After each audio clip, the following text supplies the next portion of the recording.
In this video, I'll be showing you how to navigate our Google Ads management checklist and how to make some very minor adjustments to the Google Ads settings in order to more effectively navigate it. To get started, you'll need to understand how we've broken up our management checklist. Each one of these gray rows represents a different section of Google Ads that the management tips apply to.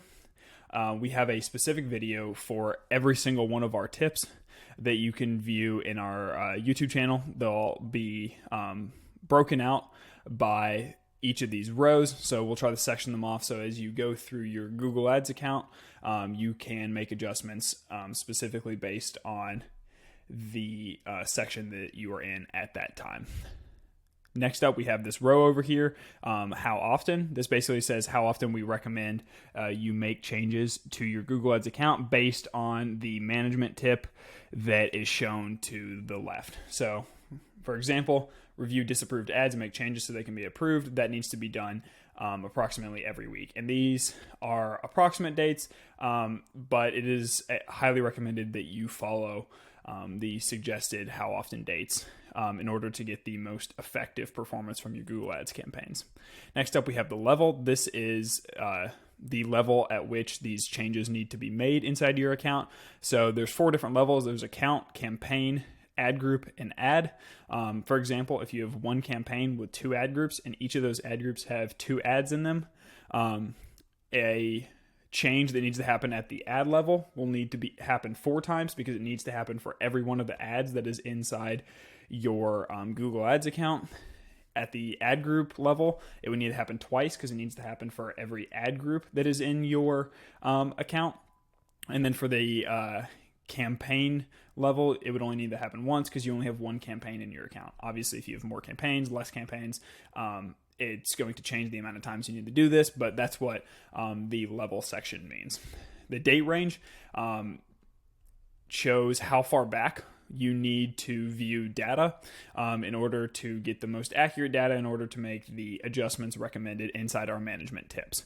Always click apply to make sure that the date range changes so that way you can see all of the data that needs to be seen in order for you to make the correct adjustments.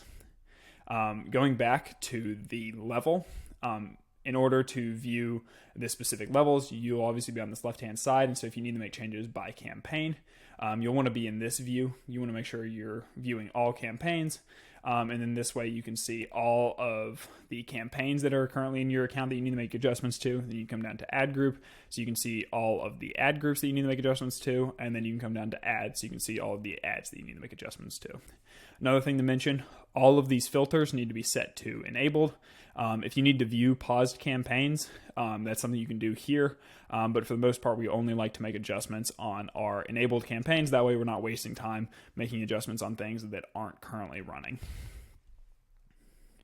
Finally, we have this last section over here where you can make notes on changes that you've made in the past. We highly recommend you keeping track of different changes you've made so that way if your campaign performance highly improves, you know what you did right, so that way you can apply it in the future. And additionally, if you make a change and it does poorly, you know what to go back and change, because these are all suggested changes to make to your account, but they are by no means 100% perfect. It can vary based on industry, what works and what doesn't. This is just a good starting point, and from here, this is where you can make different adjustments as needed.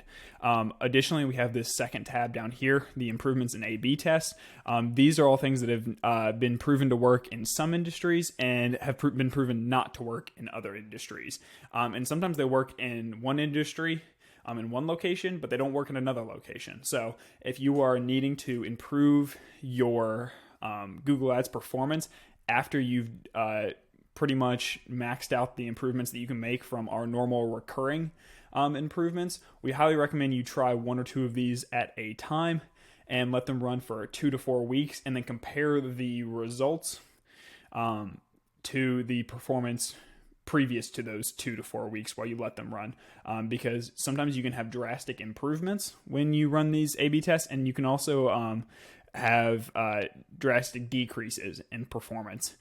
So we like to reserve these tests to only maybe doing one at a time. That way we know exactly what works and what doesn't. And we don't like to let them run for more than 2 to 4 weeks because we need to make sure if they're working, then we implement them right away. And if they're not working, we need to stop them and try a different test right away. But these are reserved for after you've done the majority of your recurring adjustments and you've gotten to the point where most of the recurring adjustments you're making don't need to happen very often anymore. Or you have a bunch of these 1 week and every 2 week adjustments, and whenever you go into your campaign, there's pretty much nothing to be done. So that's when we would move over to our A/B test to see if we can squeeze a little bit more performance out of a Google Ads account.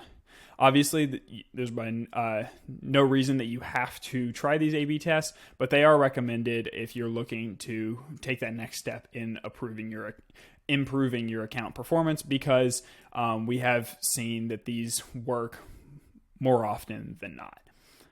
And that is a brief overview of how to use our Google Ads management checklist and do some brief navigation inside Google Ads.